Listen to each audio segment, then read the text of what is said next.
আসসালামু আলাইকুম family kitchen and ব্লগে আপনাদের স্বাগতম। আজ অনেক দিন পরে একটি ভিডিও নিয়ে আসলাম।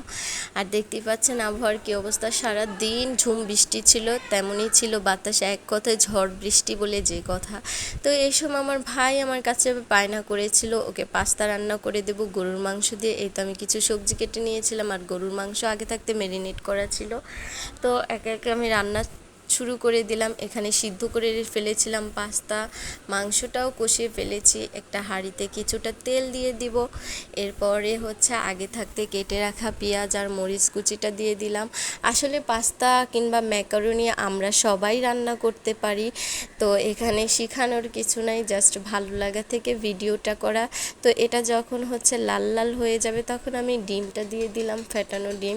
তো এটাকে এখন কিছুক্ষণ অপেক্ষা করে ভালো করে ঝুরি ঝুরি করে নিতে হবে, না হলে এক একটা টুকরা বড় বড় হয়ে গেলে ভালো লাগবে না খেতে। তো এটা সুন্দর করে আমি হচ্ছে ঝুরি ঝুরি করে নিয়ে নিলাম। এরপরে এর সাথে দিয়ে দিলাম কিছুটা সবজি।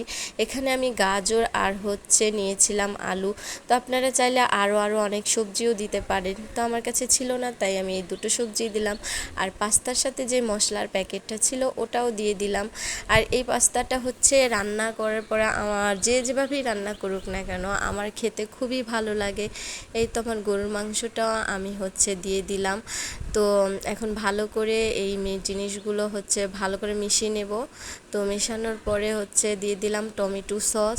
আসলে পাস্তা রান্না করতে হলে অনেক কিছু মেনটেন করে রান্না করতে হয়, স্বাদ গুণ। আর আমি মনে করি রান্নাটা হচ্ছে একটা শিল্পর মতো, যেখানে হচ্ছে আমাদের পঞ্চম ইন্দ্রিয় কাজ করে, আসলে সত্যি কথা। আর এই তো আমি সিদ্ধ করা হচ্ছে পাস্তাটাও দিয়ে দিলাম। এখন ভালো করে মিশিয়ে নেব। তো মিক্সড করার সময় অবশ্যই চুলার আঁচটার দিকে খেয়াল করতে হবে, বেশি যেন বাড়ানো না থাকে, তাহলে লেগে লেগে যাবে, একটা পোড়া পোড়া স্মেল হলে ভালো লাগবে না।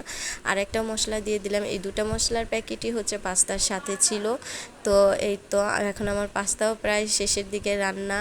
আর পাস্তাটা খেতে যা মজা হয়েছিল যা বলার বাইরে। এই তো দেখতেই পাচ্ছেন ফাইনাল লুকটা কেমন হয়েছিল, মাশাআল্লাহ খেতে খুবই মজা হয়েছিল। আর আমার ভিডিও যদি ভালো হয়ে থাকে তাহলে অবশ্যই লাইক কমেন্ট করতে ভুলবেন না। আল্লাহ হাফেজ।